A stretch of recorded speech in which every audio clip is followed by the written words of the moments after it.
Ljudje so se pred stavbo srbskega parlamenta v Beogradu začeli zbirati pozno popoldne, da bi podprli mamo ene od žrtev nesreče v Novem Sadu, Dijano Hrka, ki je začela gladovno stavkati. Hoću istinu, hoću pravdu, hoću da znam ko je ubio moje dete i naravno 15 ljudi pored njega.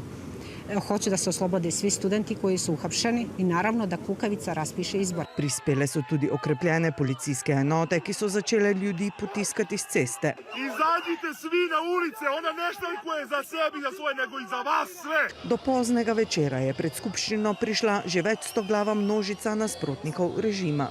V večjem številu so se zbrali tudi podporniki predsednika Aleksandra Vučića, ki že več mesecev taborijo v Pionirskem parku nasproti parlamenta. Neredi so izbruhnili, ko so Vučićevi podporniki v nasprotnike začeli metati pirotehnična sredstva, stole, palice in druge predmete.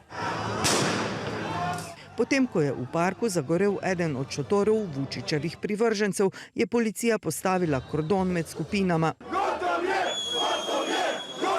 S srbskim predsednikom Vučićem namreč, ki je v telefonskem pogovoru za eno od televizij, objavil ga je tudi na svojem Instagram profilu, za vse okrivil podpornike Dijane Hrke. Želim samo da kažem da su oni večeras na brutalan način pokušali da napadnu simbol slobode Pionirski park Ćatiland. To je sve očekivano izraz nemoći, izraz straha od odgovornosti.